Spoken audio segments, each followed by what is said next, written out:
I'm excited to talk about friendship today, and we talk a lot about friendship with our students, not just because we want our kiddos to have friends, right, which is a very important thing. It's part of the joy, right, of life, but because as well that friendship is a virtue, right? And as a virtue, what we mean is that it's a positive quality or a trait, right, that's universally deemed as a moral good. Essentially something that is good for all human beings, right? It's good for all children, all people, right, to be good friends, to have friendships, right? And so because of that universal good, we spend a great deal of time, as you know, within our school, as a classical liberal arts school, teaching virtues, right? We actually believe it's part of our job, along with teaching mathematics, right, and history and sciences. We believe we partner with you to help children not only to understand and identify the good, but to seek after it, right? And friendship, I thought would be really important for us to talk to you about, is because for the elementary school kid, right, from our 5 through our 10, 11-year-olds, right, and this is one of the virtues that's arguably most prevalent in their experience. Wouldn't we say? As they're growing up, you hear a lot about friends, right? And so we want to talk about how we actually define friendship as a virtue, and then ultimately how do we work together to help instill that in our children. So let's start there.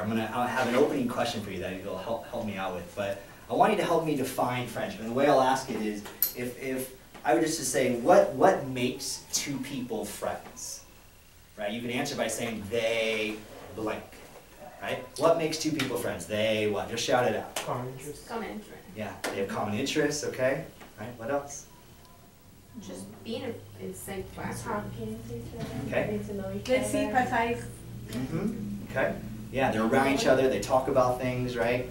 Yeah. Being loyal to Okay. each other. There's a loyalty that's there. Okay. Yeah. Lending a helping hand. Helping each other out in time of need, right? Right. Yeah. What else? Say more about common interests. What do we mean by that? Same music, same games, same other friends. Same sports. Yeah.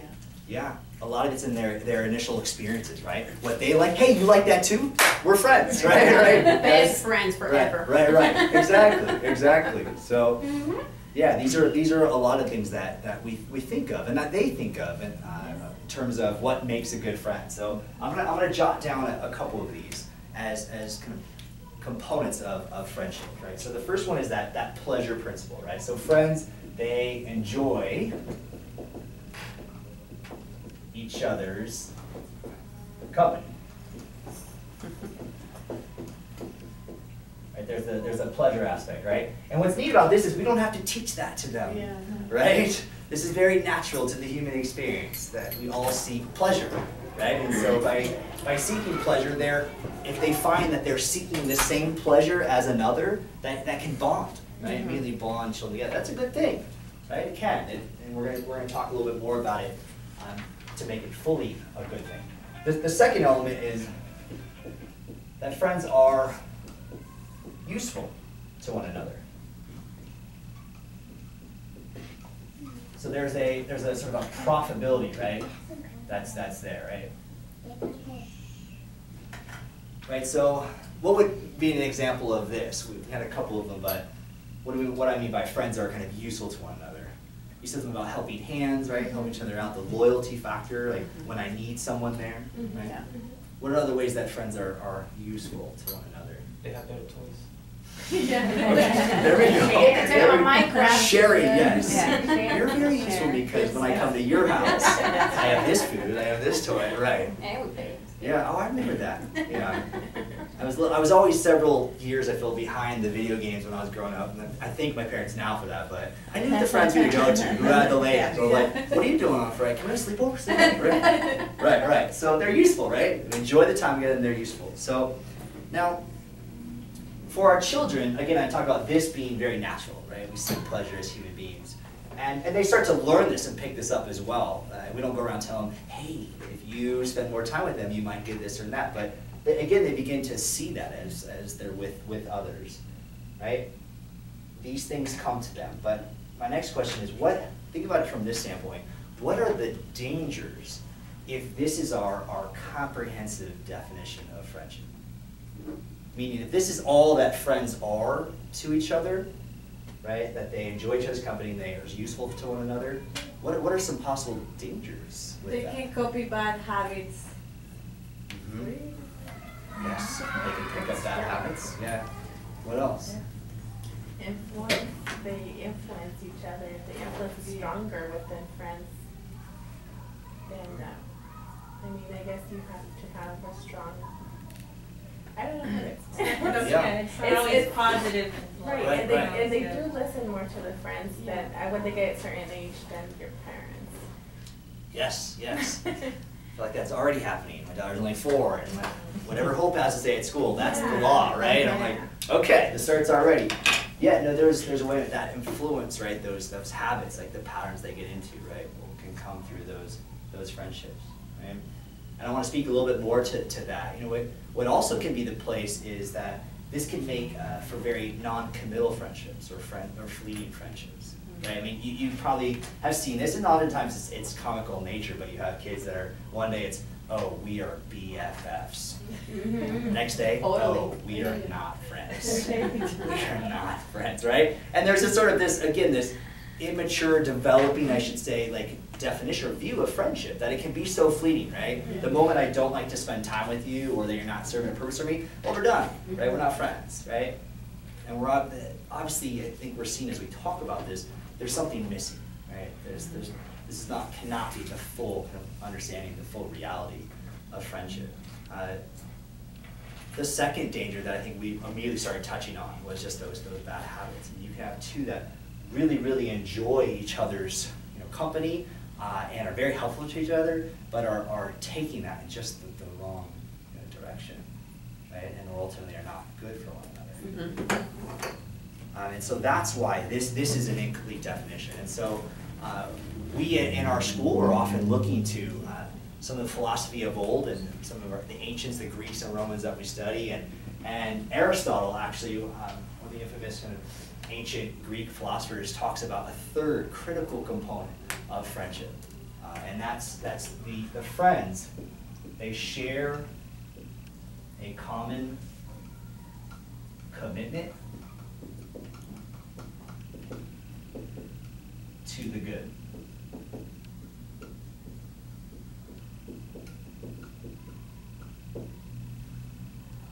Right? This is what takes it to the virtuous level, where they continually push each other, right, to be better, right? If the two are going in the wrong direction, the friends would say, let us head in the opposite way, right? And we're going to talk about some more examples of this, but this is when we talk about friendship, what we teach here, when we say friendship is a virtue, and we show students examples of it in literature, and those who have been friends throughout history and in their own lives, this is what we're calling them to, a greater understanding of friendship, what it means to be friends. So let me pose kind of a scenario to help us think this through.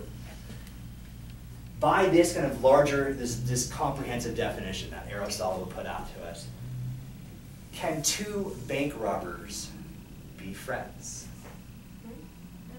Yep, they share the same interest. Okay, all right. They're useful to each other. They're useful to each other. Because they have the same pursuit. Okay, that might be something they have in But common, they won't right? share number 3. Yeah. Because it's not for the greater good or for what's best for both or either one of them. Right, right. Is the act that defines their their friendship, if you would, their relationship, let's call it. If that's it, I mean, we would all say that robbing money that is not yours, right, is not good. And so, whereas we use this word all the time, friends, and we're often talking about these first two, even if this first one, hey, they hang out a lot, they're friends, right? Yeah. And so it's hard, it's almost like love. We've talked about that as a school, and we love everything from pizza, right, to our spouse, right? I mean, it's just such a broad range, and sometimes in English we're so limited because of these words we use so broadly. But I challenge us to think about friendship in that way too, although we use it in kind of a kind of lower level, if you would, kind of in a more common, casual way. We would say, in Aristotle, following his philosophy, that they're not friends, right? They may be acquaintances that enjoy each other's time and are really helping each other out when it comes to their own gain, but they're not leading each other to the good. Right? Now, when we talk about it with children, there's of course careful ways that we go about this. We wouldn't sit you down and say, you are not friends, right? Right. Because the two of you are, right? But we talk about how ways that they can be better friends to one another.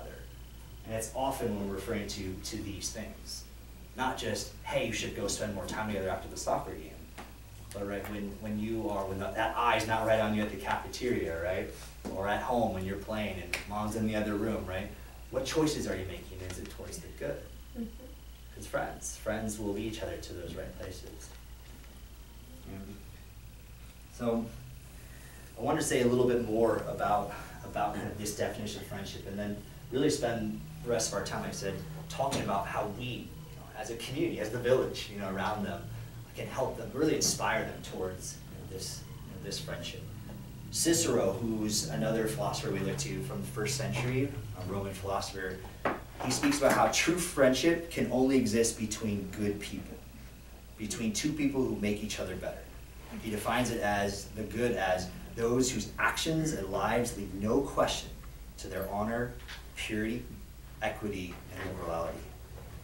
Those who are free from greed, lust, and violence, who have the courage of their convictions. Right? We know this from our own lives. It is hard, and we would say impossible, to always do that which is good. Right? We know that, even as adults, right? But what hopefully as we mature, as we go through moral development, is we gain more of an understanding, more of, I guess, a time between the thought of something to do or say, and then our actualizing it. Meaning that we think first, right? We think a little bit more and we say, I should not do that, right? I should not say that, and that's not a good thing. That time is a little bit shorter often with children, right? It's usually thought action, or sometimes no thought action, right? And we're not, we've had our moments too. We will still have them, but the idea is that we have these convictions, right?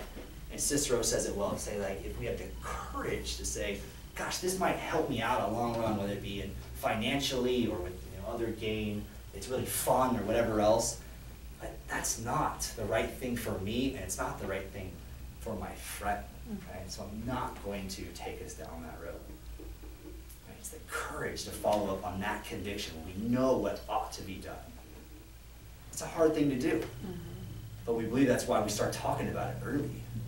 Because children are having these kind of experiences all the time. And just little spurts, right? Even at the playground, whether they're doing something new, a game we've said that they should be playing, whether they're off not to play, right? Are they going to engage in it when that person, that supervisor is not right there? Or are they going to say, no, Mr. Esau, right? Or Miss Theme, whoever told us, we're not playing this game anymore, right? Got to have the courage to follow up on those convictions, even in those small moments. We develop it now, right?